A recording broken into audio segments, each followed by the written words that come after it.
Welcome back, guys, on my YouTube channel that is Farzana काजी। सो हम शुरुआत से बात करेंगे। मेरा नाम क्या है, मैं कहाँ की रहने वाली हूँ और ये चैनल स्टार्ट करने पीछे का मोटिव। पहली चीज़, मेरा नाम है फरजाना काजी। मैं सिंधुदुर्ग की रहने वाली लड़की हूँ।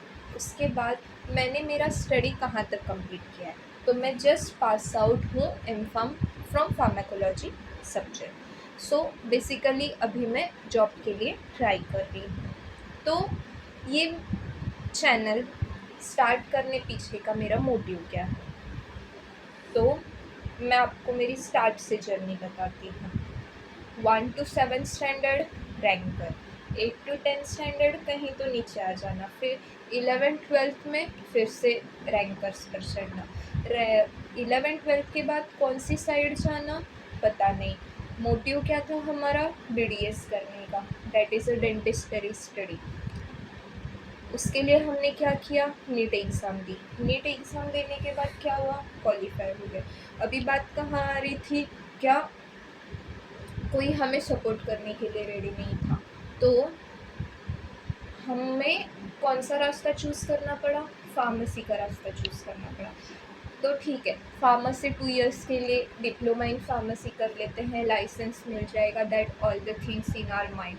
सो basically that is 2 years of diploma I have completed. After that उसके बाद क्या करना है, तो फिर हम कहाँ आ गए, हमारे डिग्री पर आ गए। चलो B.Pharm कर लेते हैं। अभी B.Pharm के लिए एडमिशन लेने पर क्या हुआ, हमें डायरेक्ट सेकेंड ईयर में एडमिशन मिला, क्योंकि हमने ऑलरेडी डिप्लोमा इन फार्मेसी कर चुका था। तो अभी हमें कहाँ एडमिशन मिला, तो B.Pharm के लिए हमने B.Pharm किया, 3 इयर्स B.Pharm किया, वहाँ हम रैंक पर आए, हमें स्टूडेंट ऑफ द ईयर का खिताब मिला। ये सब चीज़ें वहाँ हुई। फिर नेक्स्ट स्टेप थी, अब हमें क्या करना है और आगे बढ़ना है। हमने क्या किया, M.Pharm के लिए अप्लाई किया। अभी डिप्लोमा की MSBT से, डिग्री की DIBATU यूनिवर्सिटी से। अब हमें DIBATU यूनिवर्सिटी से आगे नहीं पढ़ना था, तो हमने क्या किया, नियर बाय कॉलेजेस सर्च किए। नियर बाय कॉलेजेस सर्च कर हमें कहाँ एडमिशन मिला, शिवाजी यूनिवर्सिटी कोल्हापुर में। हमने 2 साल वहाँ किया, वहाँ हम रैंक कराए।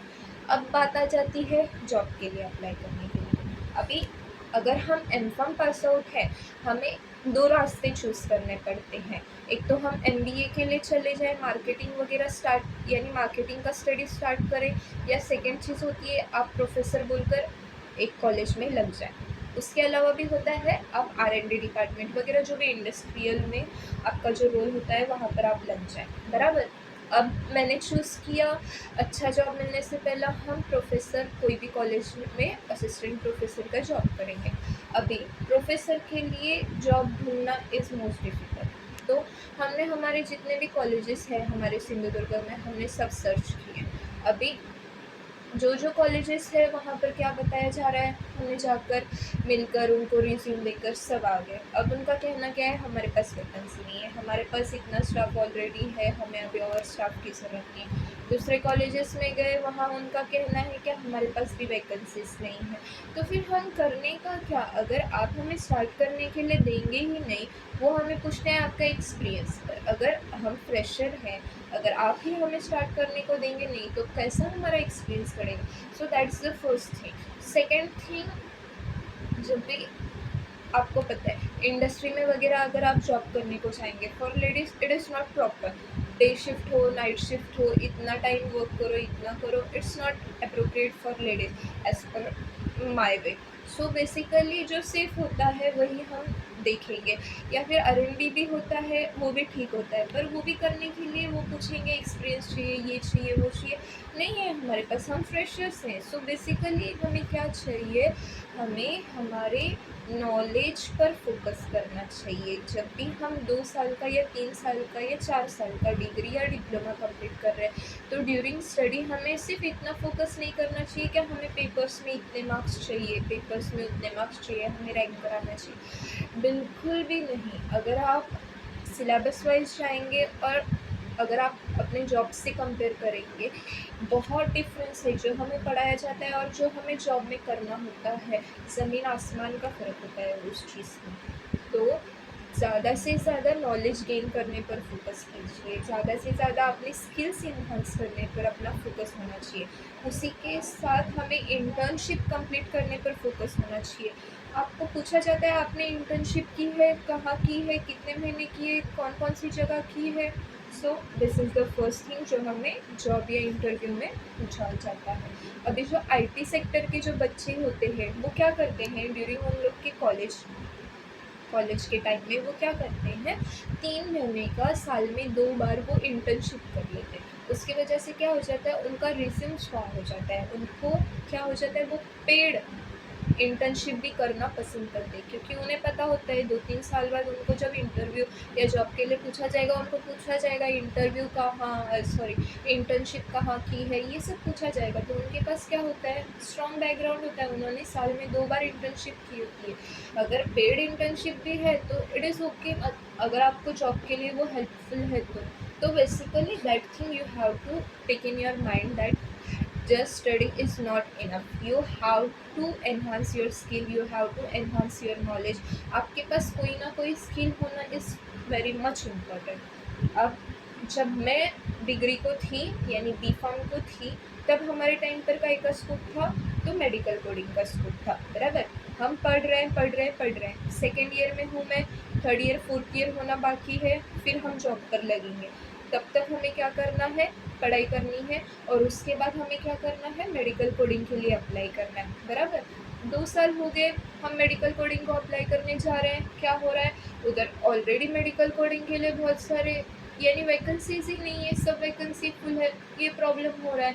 तो प्रॉब्लम क्या है, क्या आप कोई स्किल